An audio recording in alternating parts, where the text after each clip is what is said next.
my channel. My name is Key Darlise. Today I want to talk about Marie Laveau, the Voodoo Priestess. Now you may know her famously from American Horror Story. So I decided since this week, today is Halloween, let's get into whether Marie Laveau used her powers for good or for evil. Is she in fact still reigning supreme in New Orleans? Can you still see her to this day? Make sure you like, comment, and subscribe. Now let's first get into a little bit of history about Louisiana. The first white settlers to ever arrive to the New World were actually French second generation born sons who tried to seek adventure and create new territory for themselves.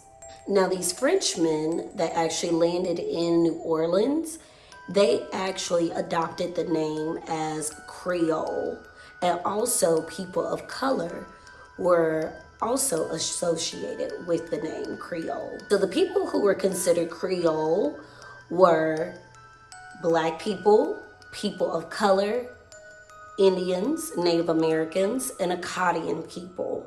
They made up the ethnicity, the race known as Creole. So nearly everything we know about Marie Laveau is pretty much speculation because most of her background comes from the secretive oral tradition of voodoo practitioners, hearsay, and quite frankly, drama. Her background is pretty much all alleged. It's almost like her entire life has been put on Front Street. So we're gonna figure out whether it's truly true that she was able to heal and revolutionize the meaning of a voodoo priestess, or was it all just bluff and ghost stories? Marie Laveau is believed to have been born on September 10th, 1974 in the French Quarter of New Orleans. Now, Marie Laveau is believed to have been born on September 10th, 1974 in the French Quarter of New Orleans. Marie grew up on her father's plantation where she was very well educated and she learned how to be a hairdresser. She is the illegitimate daughter of a Creole wealthy plantation owner, Charles Laveau, and his mistress, Marguerite, who is believed to be Choctaw Indian, hopefully I'm saying that correct, and African American.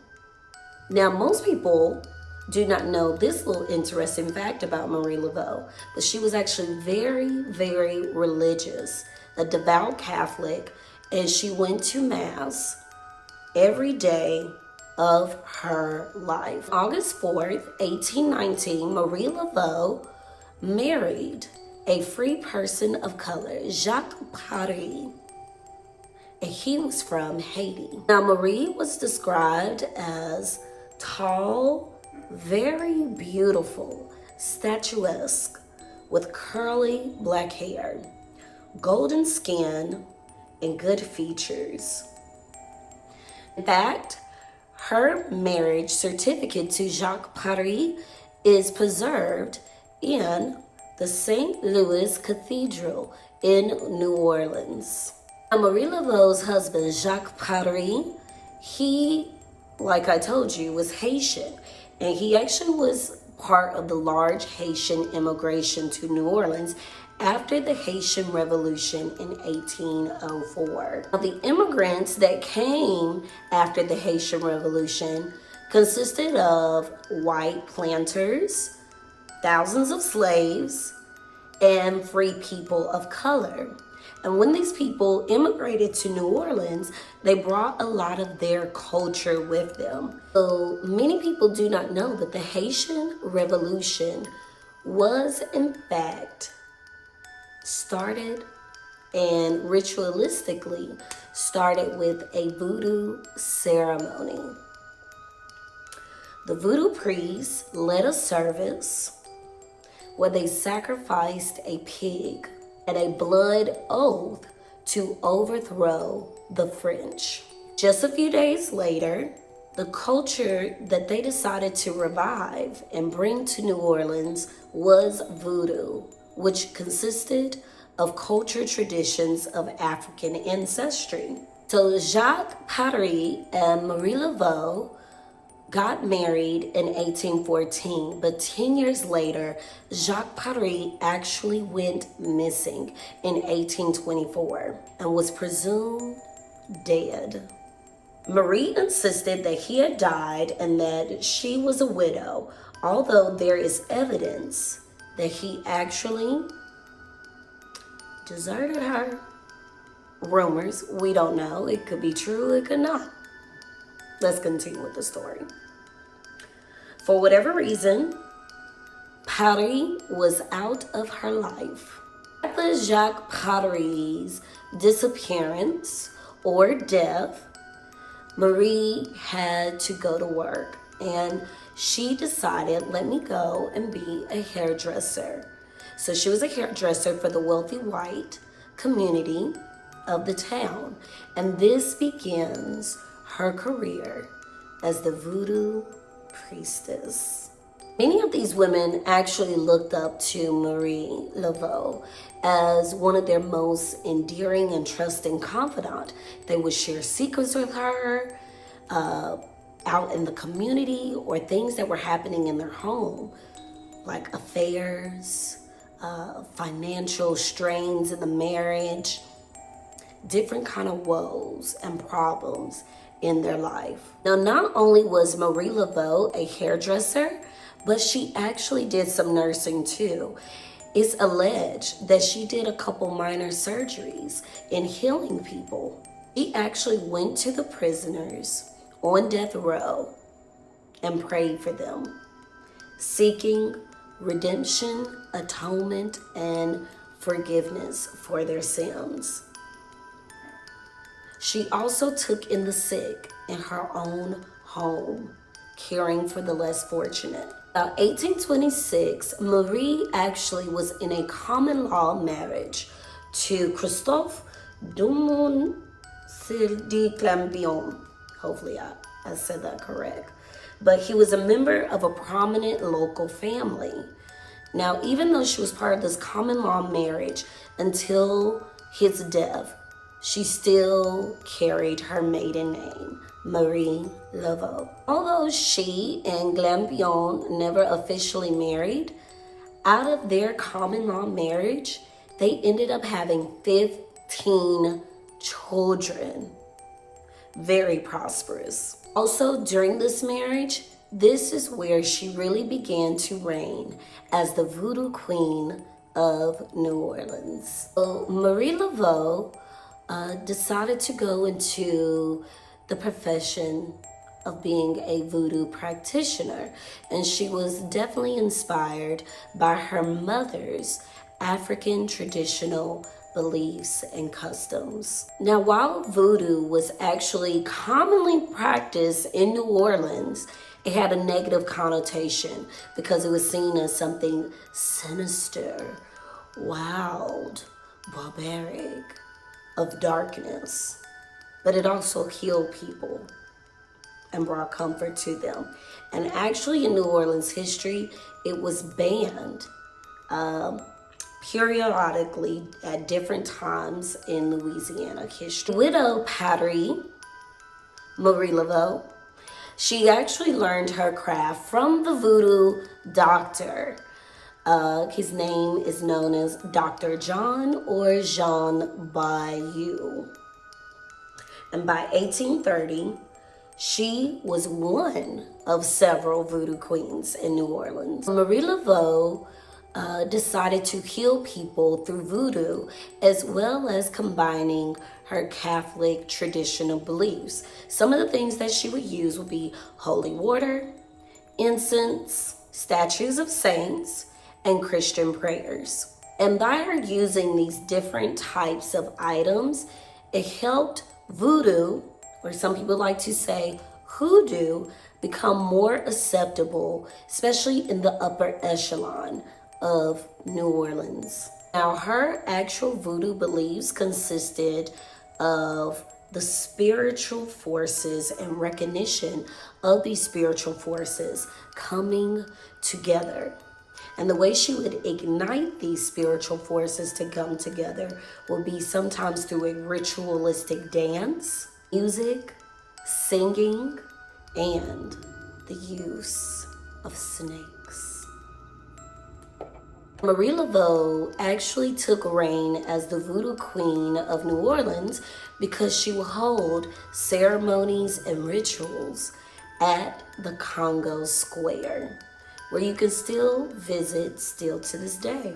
And what's so interesting about the Congo Square in New Orleans, this was the one place where all races and ethnicities could come together, and there was no tension, no animosity. Now, there was this place called the Maison Blanche, which is known as the White House. This is where Marie Laveau would hold ceremonies there as well. But there will also be secret voodoo meetings that she would conduct at Maison Blanche. Marie Laveau was able to support herself as the voodoo queen because she would hand out and sell her gris-gris, which is an African custom that you might wear to ward off evil spirits. It could also be charms, magical powders, and these magical powders guaranteed to cure ailments of the body and sometimes of the spirit. These gris-gris could grant desires and wishes that you might want to be fulfilled in the near future. Lastly, these gris-gris were able to make sure your enemies were punished for the wrong that they did. Now, she also told fortunes, so kind of like a psychic. She gave advice on love, and she prepared custom gris-gris to cure the sick. Lastly, she told fortunes to sometimes charm or put a hex on people. Some people believe that her magical powders weren't really actually accurate because, remind you, she was a hairdresser. So she kind of had, she was working from the inside out. She knew the gossip. She knew everybody's tea for the most part. So she kind of had a leg up in knowing who and what to cure or who or what to punish. However, it didn't matter how she knew certain information, her cures definitely worked. And that was how she was able to knock all the other voodoo priestesses out of the water and reign supreme in the community of New Orleans. Now, she acted mainly as an oracle, someone who prophesied the future or gave insight of the past like a medium. And she would hold these rituals at her cottage home on St. Anne Street, which is on the French Quarter. This is where she performed exorcisms and other sacrifices for the spirits. One local newspaper decided to feature Marie Laveau in their article. And it's quite interesting the type of diction that they used to describe her. And I don't know if they used this negative connotation because they did not believe in voodoo, or was there racial tension in undermining her healing powers. They called her the notorious hag who reigns over the ignorant and superstitious queen of the voodoos. Sounds like to me someone who obviously negates the entire notion of the practice of voodoo. But regardless of whether you believe in it or not, you should respect someone and have empathy for whatever practice, whatever higher being that they believe in, and not disrespect it. So I think that was kind of misconduct on the journalist's role for titling her a hag and calling people who actually believe in that higher being or in that specialty of powers ignorant and superstitious. About 1875, Marie Laveau decided to retire in the profession of voodoo, or more so take a back seat and not getting, as face forward into the practice anymore. So she resided back in the old quarter at her cottage in the French Quarter of New Orleans. One person who was able to keep the legacy going of healing people and fulfilling the desire to cure people was her daughter, Marie Laveau Clampion, and she's known as Marie II. And Marie II is the one that we probably are familiar with in American Horror Story, The Cult. In American Horror Story, Marie II is the one that we see illustrated throughout the series. Now, it's not true whether Marie II was honoring her mother and just doing what she desired, or whether being the voodoo queen was pressed upon her to do in order to carry out the role as the voodoo queen. It also said that Marie II looked identical to her mother's features. Now, Marie II attempted to fulfill the voodoo work throughout New Orleans, but she was never as successful as her mother once was.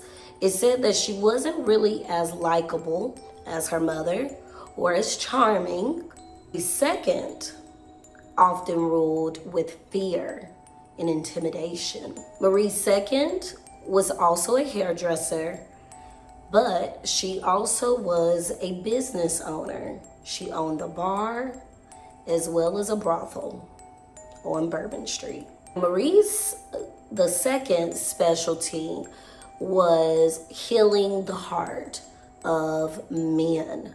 She was known to cure their desires of anything that they wish for. She also held lavish parties at the Maison Blanc, the White House, where there was champagne flowing, partying all night long. And it said that the police never intervened in her business of the brothel and the bars and the parties because they did not want a hex put on them by Marie II. Unfortunately for Marie II, her fate took a turn. She was allegedly drowned. June 1881, Marie Laveau passed away of natural causes at her home on St. Anne Street at the age of 86. So she lived a very blessed, long life. And the writer, Laveau Hearn, referred to her as one of the kindest women who ever lived. Definitely a contrast from that other article posted. Reporters often painted her as a saintly figure who nursed the sick and prayed incessantly with the diseased and the condemned. Marie Laveau is buried in the St. Louis Cemetery No. 1 in the Laveau Glampion crypt. And the burials are in the above ground vaults, because if you know anything about New Orleans, they do not bury people underground because it is below sea level. Still to this day, this cemetery, in fact, is still in good condition, and you can actually go and visit her burial site. It is also speculated that because of her wonderful works in the community, there has been a petition to get Marie Laveau's body canonized.